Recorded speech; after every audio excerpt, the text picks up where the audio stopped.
Togo Info, le Togo à votre portée. En réalité, ce message-là était axé essentiellement sur le fait de démanteler, si je peux parler ainsi, la situation que nous rencontrons aujourd'hui dans l'atmosphère politique togolaise, qui est le mensonge, la diffamation et les analyses, j'allais dire biscornues, des situations qui se posent à nous. Et donc, pour cet exercice-là, le président national de l'ALC s'est mué en véritable pasteur qui avait pédagogie. Pour évangéliser ces militants.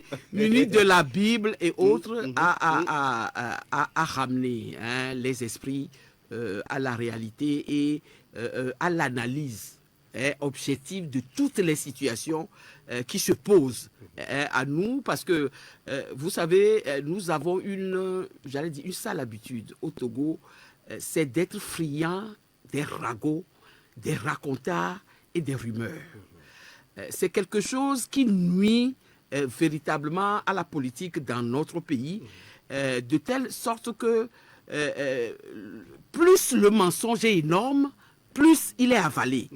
Et donc, il fallait faire le choc, il fallait choquer les gens et les faire redescendre sur terre pour dire que lorsqu'on sort une histoire, lorsqu'on sort un ragot ou un racontat, il faut le récupérer, l'analyser soi-même et voir dans quelle mesure est-ce que ça aurait pu être possible ou ça ne peut pas être. Et la plupart du temps au Togo, ce qu'on dit ne peut pas être possible.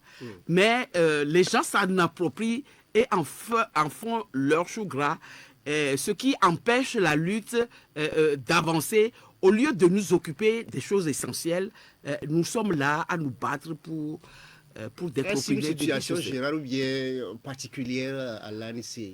Non, c'est une situation qui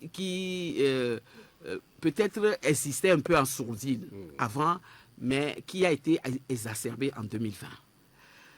En 2020, où le Saint-Esprit avait décidé, bon gré mal gré, de choisir un candidat, lequel candidat avait estimé que pour pouvoir percer, il fallait détruire les autres et tout ça, et ça a commencé par là.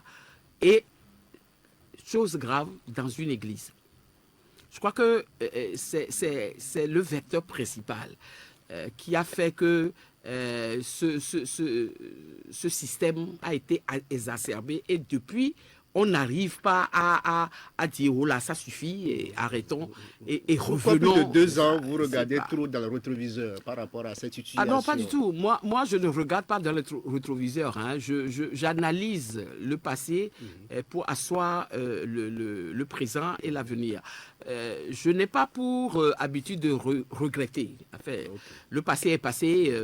Il faut aller sur le présent et même prévoir, organiser l'avenir et tout ça. C'est comme ça que moi je veux. Mais ce qui est certain, c'est qu'on ne peut pas non plus prévoir l'avenir sans regarder dans le passé et sans faire l'analyse, l'auto-analyse des situations qui se sont passées pour soit éviter que les situations malencontreuses ne se reproduisent dans le présent et dans l'avenir. Voilà pourquoi, sans état d'âme, de temps à autre, il faut regarder dans le rétroviseur. Ce n'est pas mal, ce n'est pas une mauvaise chose, de temps à autre, de regarder dans le rétroviseur pour corriger ce qui peut être devant et éviter à tout le moins un accident. Madame...